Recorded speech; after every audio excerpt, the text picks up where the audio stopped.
Hello guys. இப்போ தமிழ்நாட்டு அரசியல்ல பெருசா பேசப்படுறது என்னன்னா இருமொழி கொள்கை, மும்மொழி கொள்கை. இங்க நான் அரசியல் பத்தியெல்லாம் பேச வரல. இப்போ நான் விஜய் டிவில வர ஒரு ஷோவை பத்தி தான் பேச போறேன். அதுக்கே நான் இந்த இருமொழி கொள்கை, மும்மொழி கொள்கையை பத்தி எடுத்துட்டு வந்தேன்னா நம்ம எல்லாருக்குமே தெரிஞ்ச ஒரு ஃபேமஸான டிபேட் ஷோனா அது நீயா நானா தான். இந்த நீயா நானா ஷோவை பல வருஷமா கோபிநாத் அவர்கள் தான் தொகுப்பாளரா நடத்திட்டு வராரு. இப்போ நீயா நானாவுக்கே ஒரு பிரச்சனை வந்திருக்குது. அது என்ன பிரச்சனைனா, கடந்த வாரம் நியானானாவில் இந்த இருமொழி கொள்கையா இல்லை மும்மொழி கொள்கையா எது சிறந்ததுன்னு டிபேட் ஷோவை நடத்தியிருக்காங்க.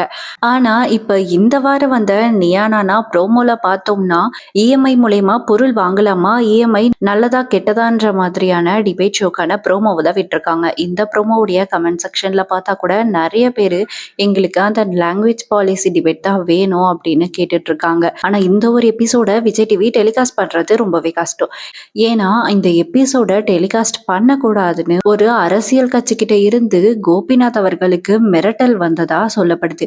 இது எந்த அளவுக்கு உண்மைன்னு தெரியல. ஆனா விஜய் டிவியுமே இதை டெலிகாஸ்ட் பண்ணுவாங்களான்னு தெரியல.